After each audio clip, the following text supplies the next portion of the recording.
What's going on, YouTube? How you doing? I'm just saying VB here, filling in for Mike while he's over in the Philippines. We're going to get into this video. A woman with 2,500 personalities. That seems to be a lot for someone. So let's see what's going on with this. As clever as we think we are, there's one thing that can outsmart us all: the human brain. It is as mysterious as it is mighty. Just ask Jenny Haynes. How her mind saved her life is one of the most incredible things you'll ever see. As a young girl, Jenny suffered years of unimaginable horror. To withstand it, her brain created multiple personalities. 2,500 different characters took over Jenny's body to help her cope with the pain. But that's not all. This inspirational woman and her army of strangers then went to war, fighting to bring the man responsible for the torment to justice.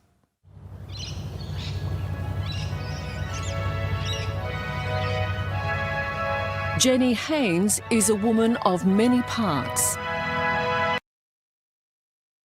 Before we get into this, let me go ahead and do the copyright, because I know this is 60 minutes.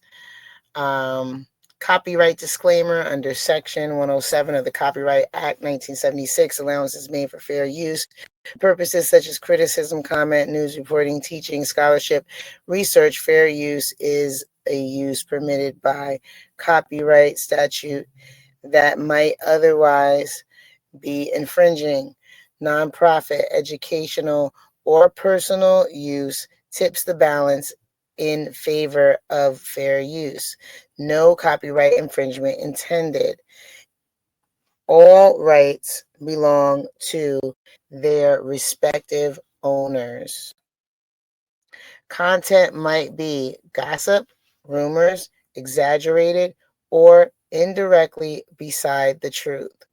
Viewers are advised to do their own research before forming their opinion. The content might be opinionated. And you guys know me. With me, it will be. So, it's all good. That's what we're here for. All right, let's keep going. She is made up of a host of different people, all of whom call her body home. Many are children. Each has a job. Each has a role. Hello. Hi. I'm Symphony. And each has a personality. Oh, okay.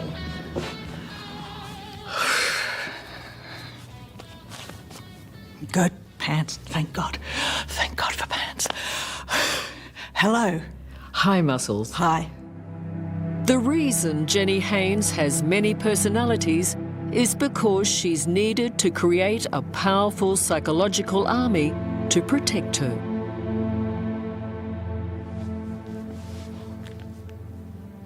Okay. Hello. Hi, little Ricky. Hi. As a little girl, Jennifer Haynes was as cute as a button. But a child who, even as a toddler, stares hauntingly from family photos. Her life shadowed by a monster. Her father, Richard Haynes. My dad chose to inflict severe, sadistic, violent abuse that was completely unavoidable, unescapable, and life-threatening. And he chose to do this every day of my entire childhood.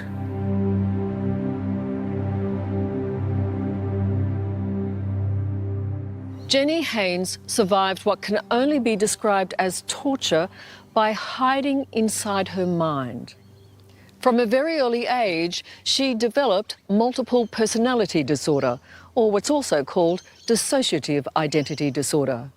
For years, her condition and indeed her story were met with deep skepticism. That changed earlier this year when Jenny Haynes and her army of personalities stood in the witness box to give evidence against her father.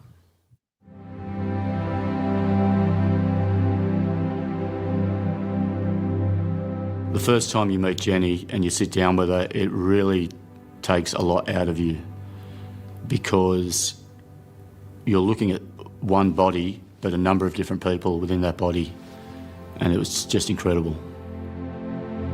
Sydney Detective Sergeant Paul Stamoulis met Jenny 9 years ago. He would be one of the first investigators to not only believe her story, but to understand why she needed to develop multiple personalities. The detail of what happened to her is almost beyond belief. Yes. And it did take a toll on... Sorry, guys.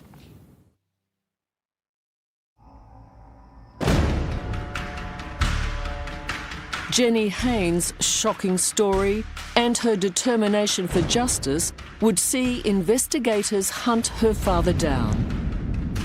But prosecuting him was never going to be easy, because all the witnesses to the crime were in the body of Jenny Haynes. I didn't know that you're only supposed to have one personality. So I made people. I made people to deal with things that I couldn't deal with.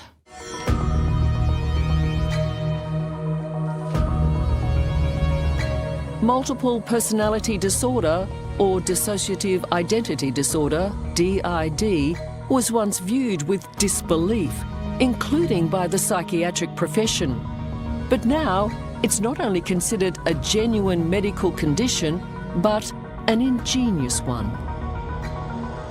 By definition, the only way you get DID is to have been traumatised. Psychiatrist Dr. George Blair West has been treating Jenny for over 20 years. There is nothing wrong with Jenny's human mind or any other person who suffers from DID.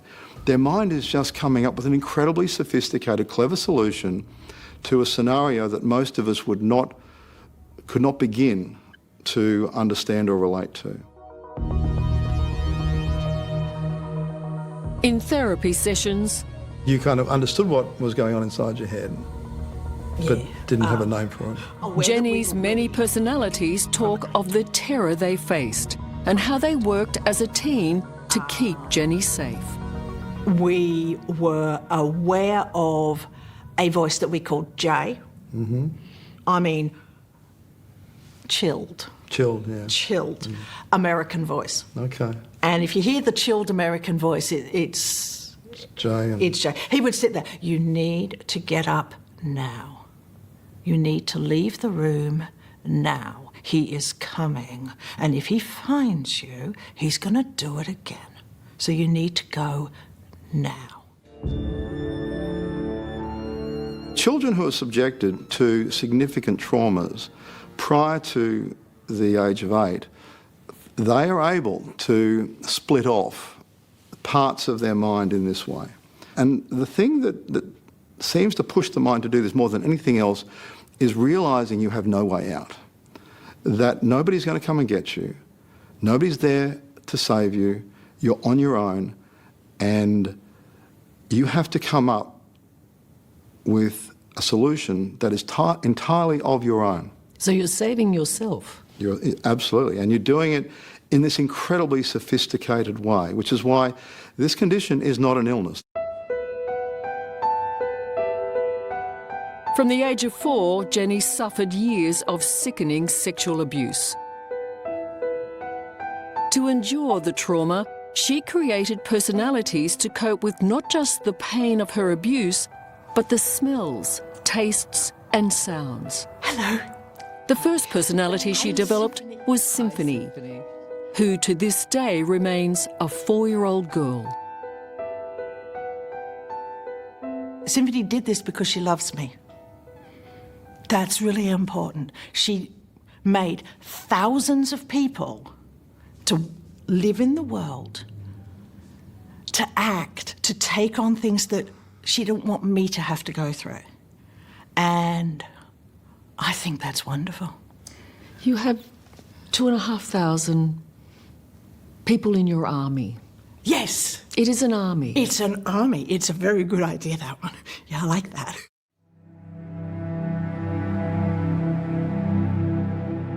Many personalities are male, like 11-year-old Judas. Judas, my name, blabbing my game. And Muscles, a rugged and strong teenage boy. Hello. Hi, Muscles. Hi. I will meet him many times in the course of this story. Well, in my experiences, the law's a bit of an ass. So I was, shall we say, keen to get myself a gun and shove it up his backside and blast him. But Symphony says it's too fast.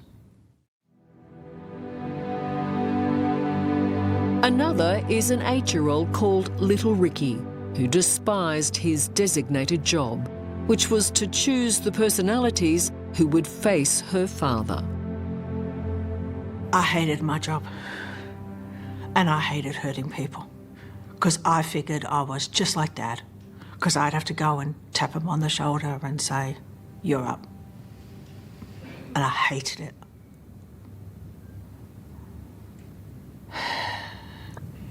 This was a job that you knew was going to hurt whoever you... This is all very interesting. Like, just listening to this it's very interesting. Like, wow. 2,500 and we've only met, what, 6? Oh my goodness. Wow. Very interesting. Tapped on the shoulder. Yep. I'm sending him out to suffer the worst. And then when I think it can't get any worse, it gets worse again, and I've got to send another person out to get hurt, and that's not fun. And the problem is I loved them all.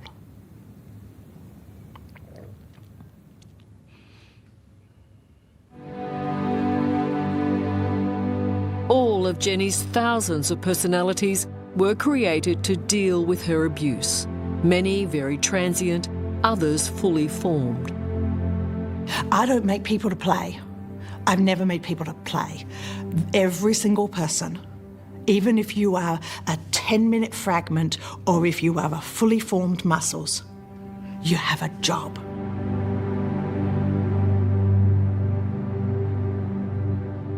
You are the first person who believed me over what Dad did, so thank you for that. I've had people... In his therapy session with Jenny, psychiatrist Dr. George Blair West calls up some of Jenny's personalities, or alters as he describes them. You there, Symphony? Hi, George. Hello, Symphony. Hello.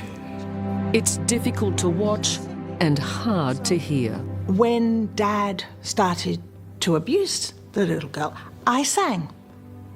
And that's where everything begins. I sang just little nursery rhymes and made her feel comfortable. And then when he'd finished, I took her away and I put her in a nice, safe place with a beanbag. And I turned her so that she was facing inward, and I replaced her. But these personalities are as real as Jenny herself. We have these people, internal people that talk and tell, and we have these people that provide internal therapy and support networks, because the outside world has let us down not once, but on almost every turn.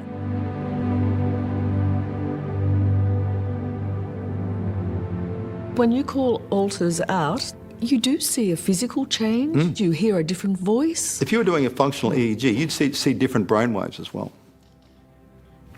We should also point out, some of these alters are there to take away smell. And this is where you start to see the real sophistication of this condition. So yes, they're there to take, the alters are there to manage the distress. And part of the distress was the olfactory experience, the smell experience that Jenny would have while she was being abused.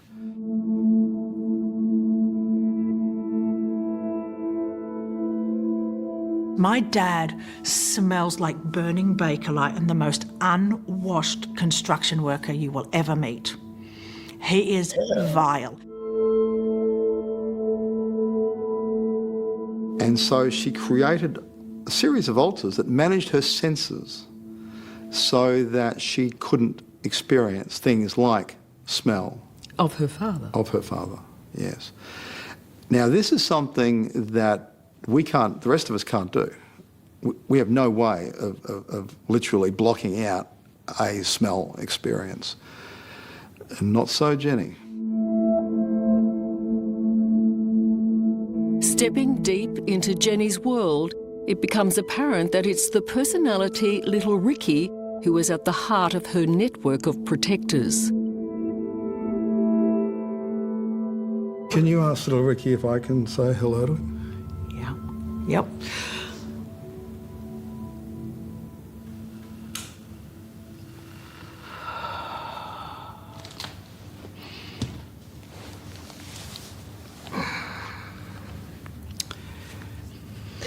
Hello. Hi. You haven't come to arrest me, have you? I don't think we've spoken before. Perhaps it's Little Ricky who articulates best how Jenny's mind works. It's not about the outside world at all. Sure, you have to deal with assholes like him, but you're doing it to protect yourself and you're doing it for love.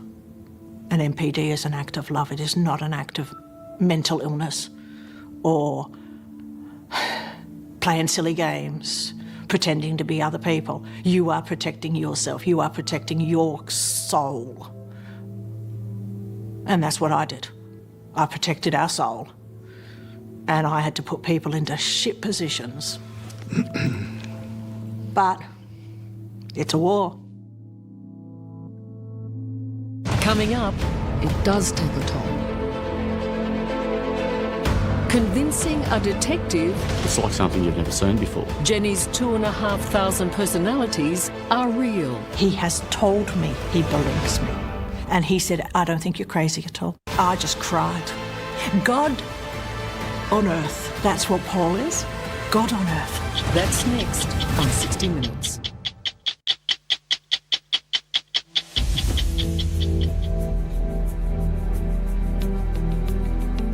In 2010, Detective Sergeant Paul Stamoulis took on a case few others would. The case that would rely on the multiple personalities of Jenny Haynes. I don't think anyone can prepare for it. It's like something you've never seen before. It's just incredible. Jenny Haynes alleged she'd been abused by her father, Richard Haynes, ever since she was a toddler. This is a completely different She documented her father's repulsive crimes in an incredibly detailed statement that was shocking even to Detective Stamoulis. When you read a document like that, does the horror of what she's alleging overwhelm you? Immensely. Immensely. It is. A lot of people that have read that document have been seriously affected by it. So your team looks at this and did anybody think, look, you know, this is all too hard?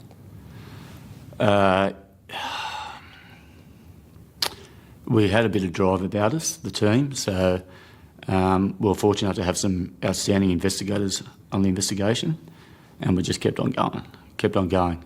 And it did take a toll on... Sorry, guys. That's all right. No, but Paul, I'm sorry. It's okay. Just start that again, sorry. No, that's Yeah, quite all press right. again. It does take a toll. Yeah. You know, I'm new, and it took a toll on me. But you had investigators who literally had to step away because the detail was so horrific. Yeah, spot on. And they're still away from it. During the years of her abuse, Jenny says she was ignored when she made a number of attempts to tell figures of authority. But it didn't stop her. Jenny went to extraordinary lengths to bring her father to justice. She spent 18 years at university, graduating with a degree in psychology, a master's in legal studies and criminal justice, and a PhD focusing on victims of crime. It all paid off the day Detective Sergeant Paul Stamoulis took on her case. God on legs, yes. God on legs. God on legs. Yes, God on earth. That's what Paul is. God on earth. Fantastic. Why do you say that? Because Paul Stamoulis has believed me from the very first moment. Because not only has he believed me privately, he has told me he believes me. And he said, I don't think you're crazy at all. He said, for what you've just told me today, MPD is a perfectly reasonable response. And I just cried. Finally, someone believed me. Finally, somebody who was in a position that could actually impact on my dad.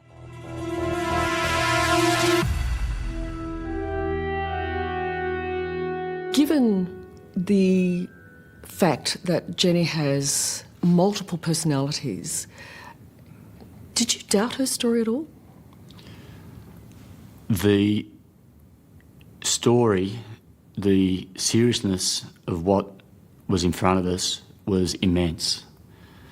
Any person that would hear what had happened to her would be absolutely blown away. So doubt didn't enter our minds, but it was just the enormity of what happened to her. And with us, it's, you know, how do we prove this? How do we go about proving what has happened? And how worried were you that detectives might not understand this? To be honest, I expected that it would be too hard. And when we think about this condition, how psychiatry has difficulty accepting it, imagine the rest of the world trying to get their head around it. So I didn't expect it to go all the way through. I imagine, from your perspective, failure on this level might have been quite traumatic again. If Jenny had been given the message, which she'd heard so many times, that she wasn't believed, but it would have been a huge, huge blow to her. Cool. George, how are you? Good, good. Great to see you. Come in. Despite the challenge ahead of them, Detective Paul Stamoulis and Jenny's psychiatrist, Dr. George Blair West, became a formidable team. They knew that to give Jenny her best shot at justice, she could only tell the court her story through the voices of her multiple personalities. She knew that going into this court case that she was going to have to let people see that and know that it could be ridiculed and know that she could be accused of putting it on and doing that. But she also knew that this was the only way that she was ever going to share this story. And you know, her courage, her preparedness to do this is incredibly unusual.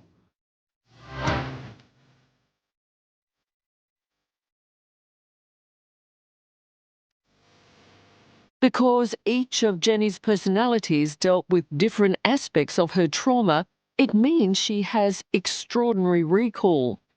Her memory, according to Dr. Blair West, is one of what he calls her superpowers. Her first superpower is her capacity to endure pain. Her second superpower is her memory. She has a memory unlike yours or my memory. Because you see, her alters are living in different time, space realities effectively. You know, particularly those younger ones. What Jenny does is she can go to the part that was there then, and that part will tell you exactly what happened like it was yesterday. It's like clicking on a folder. It's almost like being able to, click on a folder on a computer, open up and read it, without, any decay over a 40-year period,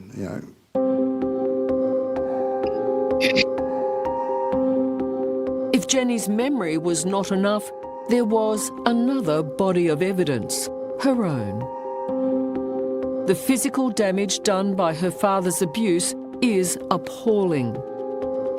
Major surgeries have had to repair her bowel, coccyx and anus. The trauma that was occasioned to Jenny's body was incredible. It's fair to say Jenny was tortured. Absolutely. In this instance, there was no physical crime scene except for Jenny. Jenny was the crime scene. Jenny was the crime scene. Jenny's body was the crime scene. And her mind.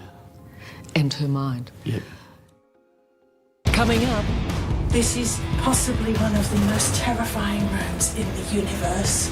Jenny's personalities relive her chilling childhood. Oh, she was transitioning right before our eyes. And the hunt for a monster. It's one of the coldest human beings you've ever seen. That's next on 60 Minutes.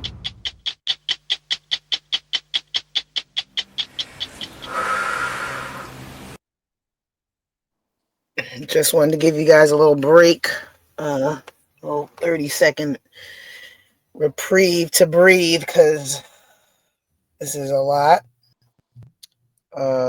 Yeah. Yeah. Go and get some fresh air if this any of this kind of stuff. Hey, my sister, by the way. And Hey, brother. yeah, just go and get some fresh air for a second. When talking about mental health and stuff like that. You know. Yeah. All right. Let's get back in here.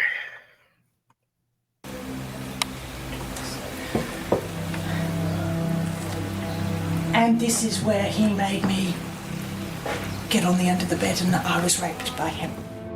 From the time Jenny Haynes was a toddler, her father, Richard Haynes, relentlessly abused her in the family home in Greenacre in Sydney's western suburbs. This is possibly one of the most terrifying rooms in the universe. In this police video, Jenny, clutching her childhood puppet Sweet, walks Detective Sergeant Paul Stamoulis through the crime scene. It's in this house where little Jenny Haynes' mind developed multiple personalities to escape the horror of her father's abuse. Oh my God. Deep breath. You can do this. Okay. It's the same. The bench? The bench is the same. Okay. I can remember. I can actually feel sitting on that. This was absolutely full. You took her back to the house. Yeah. How hard was that? Extremely hard. Extremely hard. For her, it was beyond brave. And for us, it was something that I've been in a lot of crime scenes before with victims and offenders and stuff like that, but that was an experience I've never ever seen before. And why do you say that? Oh, she was transitioning right before our eyes, you know, and she was experiencing horror in there right before our eyes.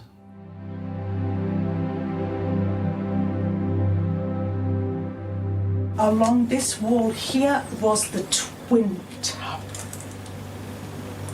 That's a twin tub washing machine. The twin tub washing machine, the one that he raped me over endlessly. And This was an investigation that was meticulous but painful. Which would be how many departments roughly? It was taking years, and Jenny was exhausted. And for her father to face justice, it meant he'd have to be extradited from the UK.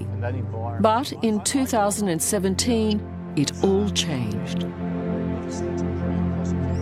The day that we told her that we were going to be laying indictments against her father with the view to seek to extradite him from the United Kingdom, that was a victory within her. What was her reaction? Extreme joy. And then, of course, thereafter, a phone call I made with her to let her know that we were going to, that extradition had been approved. That was an incredible moment for me, that was a great moment, you know, Why was it a great moment for you? because it's something for Jenny, you know. All her life, this is what she wanted to do, seek justice.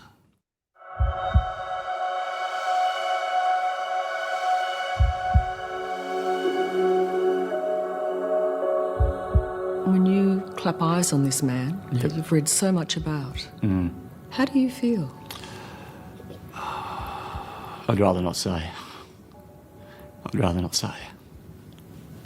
That's a tough moment, obviously, for an investigator who knows too much.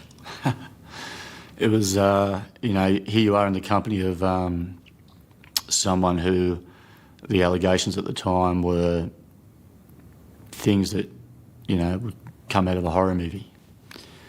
Here he is right next to you, you know, you're looking at this person and, you know, so much goes through your mind. How would you describe this man?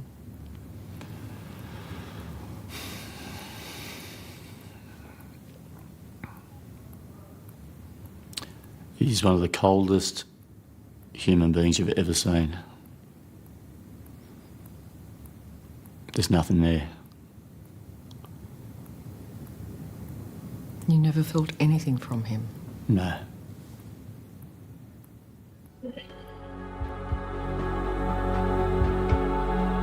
"74-year-old Richard Haynes was charged with multiple counts of rape, buggery and indecent assault. But the prosecution was now relying on Jenny and her multiple personalities to convict him. Among those prepared to give evidence were Muscles, Judas and 4-year-old Symphony.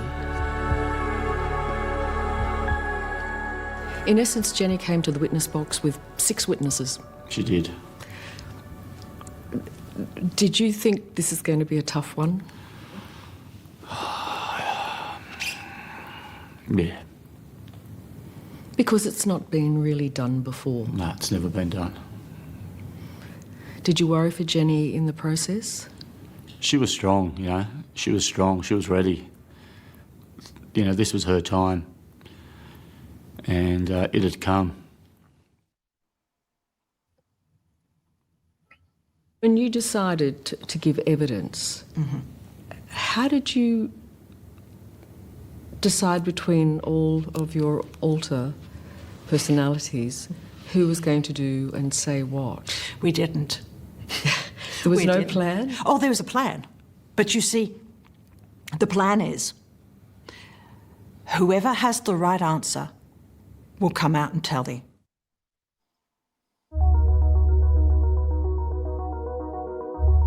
On the 21st of February this year, Jenny Haynes fronted the New South Wales District Court. Tell me what it was like walking into that courtroom. Oh, we had so many feelings about that. We walked in the first day, and Jenny walked in. This was before we got to testify. So we walked in and it was a sense of relief. At last, after 9.5 very long years, we've got here. Whatever happens now is a bonus. We got here. In its simplest form, this is a story about a child who was horrifically traumatised and was able to have her day in court. The complexity was that a number of parts of one person turned up to tell the story. That's a first, isn't And it? these parts are the ones who are as sophisticated and capable as you or I, and they all deal with different aspects of the proceedings and different parts of the story, but they were ready to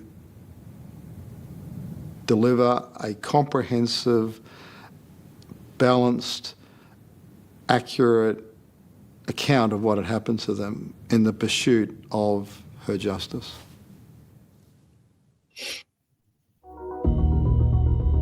And when Jenny took her place in the witness box, the first of her multiple personalities, 4-year-old Symphony, began telling her story.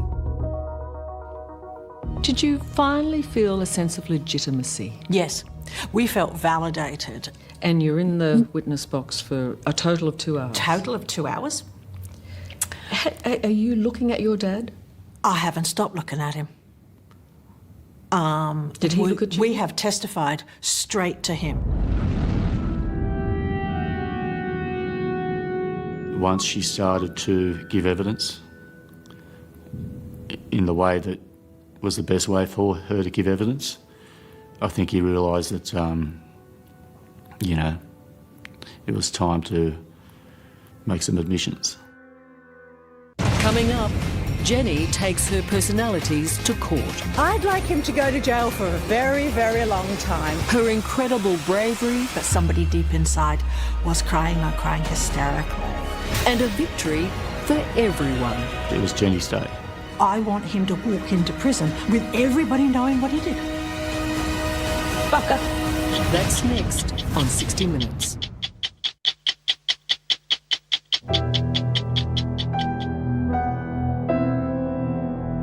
In February this year, Jenny Haynes stood in the witness box in the New South Wales District Court with her army of personalities to give evidence against her father, Richard Haynes, who had so horrifically abused her. 4-year-old Symphony was the first to speak. And within a few hours, Richard Haynes crumbled. The man who destroyed Jenny's young life pleaded guilty to his heinous crimes. Actually, when they said he wanted to plead guilty, on the Wednesday we cried. I can't tell you why we cried, but somebody deep inside was crying hysterically. Oh, it was incredible. It was incredible. It was, I think in her life that day was freedom. Do you have any sense of, after all this time, what that must be like? Oh, absolutely, because you see it in her. You know, this was a great day. It was a great day because it was Jenny's day.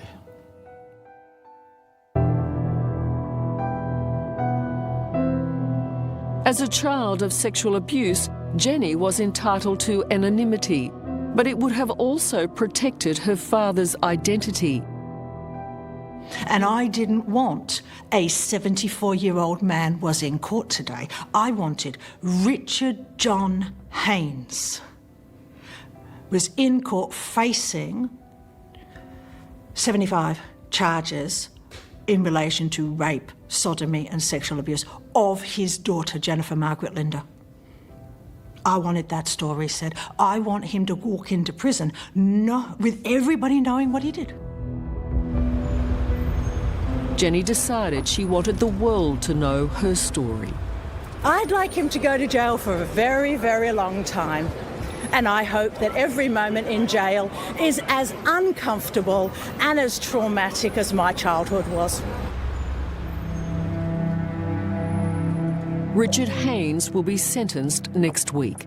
He'll not only learn what punishment awaits him, but he'll also hear from his daughter.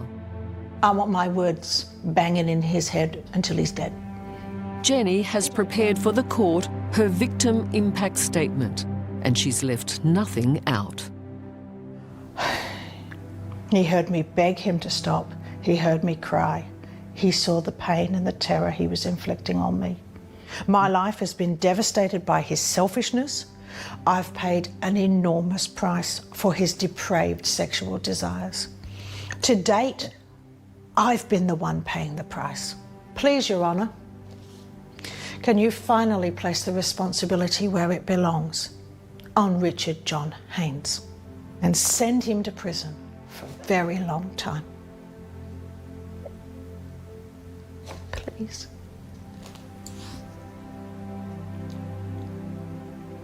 Bucker.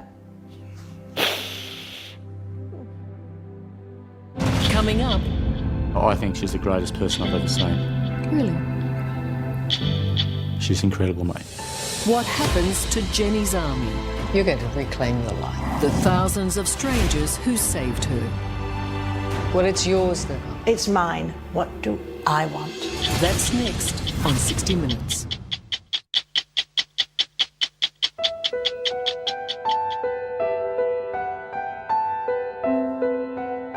Jenny Haynes, a woman who survived unspeakable abuse by creating an army of multiple personalities, spent almost a lifetime being disbelieved.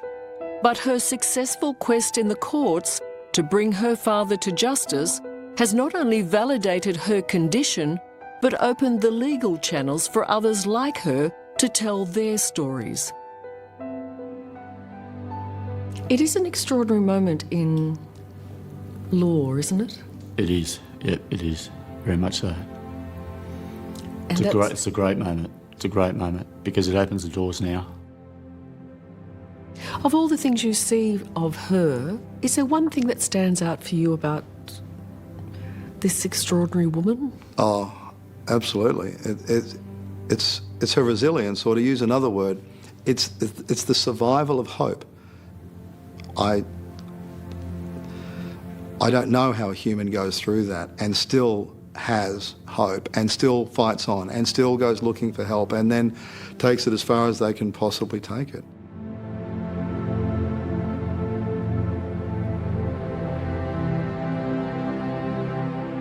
Has it changed you? Oh, from the beginning.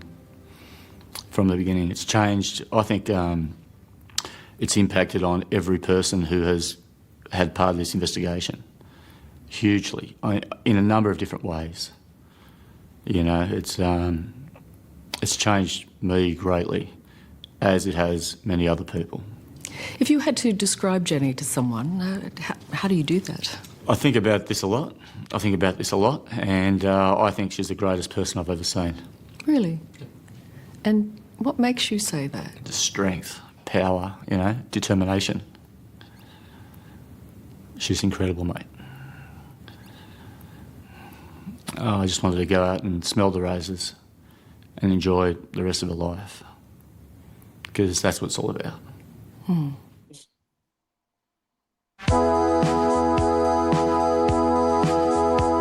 When 49-year-old Jenny Haynes came to court, her life had been all but destroyed. But no more. She's making plans for her future, taking a holiday and furthering her education. Jenny Haynes is getting on with life. I want to travel and I want to make memories that they can't wipe away the past. But it's time now for good stuff. It's time now to enjoy. And if I don't enjoy it, I'm not going to do it. You're going to reclaim your life. I'm having my life. Let's hope it's a long one. Well, it's yours now. It's mine, and my life now is about what do I want? What is it that makes me want to get out of bed in the morning and go and do something? And I want to do it. That's a good ending. And more than that, I'm going to do it.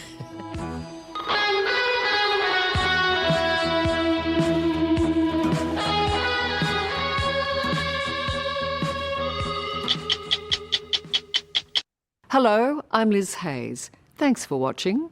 To keep up with the latest from 60 Minutes Australia, make sure you subscribe to our channel. You can also download the 9 Now app for full episodes and other exclusive 60 Minutes content. Well, first and foremost, I don't know where Steph's gone, but first and foremost, I just want to say off the bat that I regularly watch 60 Minutes Australia, and they produce some really good content. So if you're not already signed up to them, I'm saying to you now, go and watch, because all of their stuff is serious and they don't do crap. You know, they won't put out rubbish. And secondly, this woman, wow, Jenny, wow, what a person. What an absolute person.